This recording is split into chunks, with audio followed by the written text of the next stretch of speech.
We've got computers, smartphones and other devices all around us, but how accessible are these devices to people with disabilities?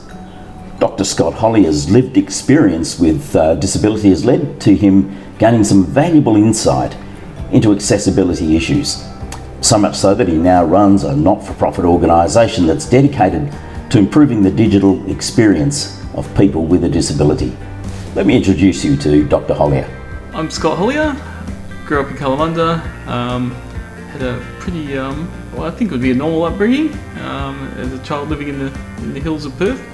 But probably the main thing that was discovered when my parents noticed at the age of 5 was that I was starting to have some trouble seeing, and so they picked up that I wasn't seeing very well at night and that I had some difficulties being able to tell colours apart. So my parents took me to a specialist to see what might be the problem, and it was at that point I was diagnosed with retinitis pigmentosa, the degenerative eye condition.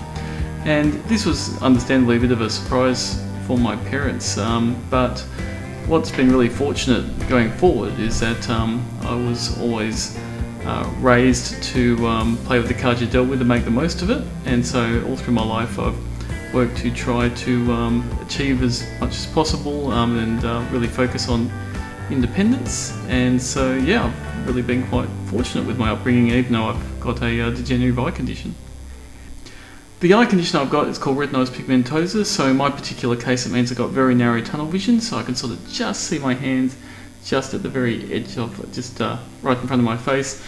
To be honest, even though it certainly does have its challenges, what's been really fortunate for me is that as my sight has deteriorated as I've got older, technology has improved along the way, and so there's been this interesting counterbalance that as my sight's dropped off, in turn, technology has improved to provide some support around it, and so that's made a really big difference. So at the moment I'm involved in several boards. One is DADA, which is a Disability and Arts organisation, and I chair that board, and really enjoy that, being able to support people in their pursuit of the arts. My specialty area is around digital access, so that's helping people with disability use computers and the internet and mobile devices. And as part of that work, I was part of co-founding an initiative called the Centre for Accessibility Initiative a few years ago, in partnership with 2 other organisations. And so we really wanted to advocate and promote the importance of digital access.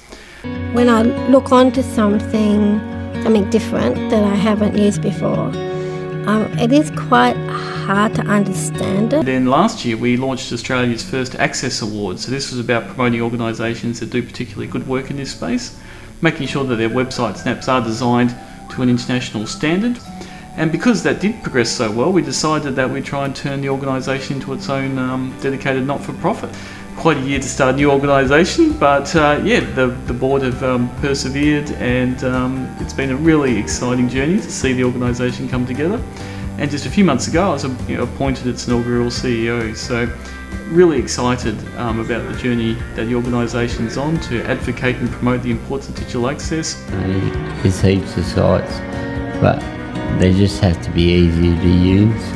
So there's 2 aspects to the Centre for Accessibility. The first is helping people with disability directly, so we'll be running a series of training and support so that people who may not even realise that there are these great accessibility features built into their devices, we'll be helping them. Part of our help will be at that consumer level, helping people directly, and the other half is working with industry and organisations. So the challenge we have at the moment is that while there are a lot of websites that are accessible to the standard, unfortunately there's a lot that aren't, and so there's still a lot of work to be done to educate and provide support to industry to upskill them in this international standard, because ultimately it's a difference between people with disabilities being able to independently do things online or get stuck, and so we really want to make sure that those issues are addressed.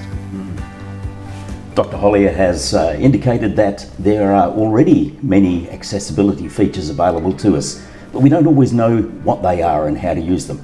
So I'm testing it out as I finish this video on some of the accessibility features of my own computer. Thanks for listening. Word, null, space, new line. Dr. Hollier has taken his own lived experience of a disability and used it to bring about changes that will benefit people long into the future. His determination is to bring about positive changes in the corporate world, as well as in the lives of individuals.